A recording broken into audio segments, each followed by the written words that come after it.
আসসালামু আলাইকুম প্রিয় দর্শক, আজকে 19শে ডিসেম্বর রোজ বৃহস্পতিবার। চলুন যাওয়া যাক আজকে কে কোথা থেকে কমেন্ট করেছেন। তো পাটের দাম কম, তাদের কমনও বেশি। এক ভাই লিখেছেন, দেখেন ভাই, কোনো হতাশ হওয়ার কারণ নেই। এমনিতেই আপনার নিউজ সবগুলাই দেখি এবং আশা করা যায় কিছুদিনের মধ্যেই পাট দাম বাড়বে ইনশাল্লাহ। ধৈর্য ধারণ করতে হবে। ভাই একটা সুন্দর কমেন্ট করেছেন, সো ভাই আপনাকে অনেক অনেক ধন্যবাদ। মোহাম্মদ আরাম আলী, দিরা খৌর সাহেব বাজার, বড়াইগ্রাম, নাটোর। ভাই থ্যাংক ইউ, আপনি সুন্দর একটি কমেন্ট করেছেন, আপনাকে অনেক অনেক ধন্যবাদ। ইনশাল্লাহ ভাই সাহেব বাজার দেখা যায় কতদিনের মধ্যে যেতে পারি। সামনে দাম কিছু বাড়বে জানুয়ারি মাসে। ডাক্তার বাদল ভাই, আসসালামু আলাইকুম রহমতুল্লাহ।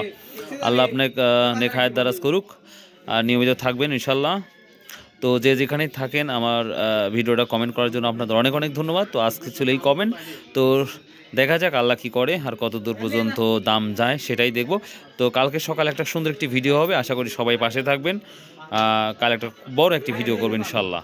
সবাই আল্লাহ হাফেজ, আসসালামু আলাইকুম রহমতুল্লাহ। ভালো থাকবেন, সুস্থ থাকবেন।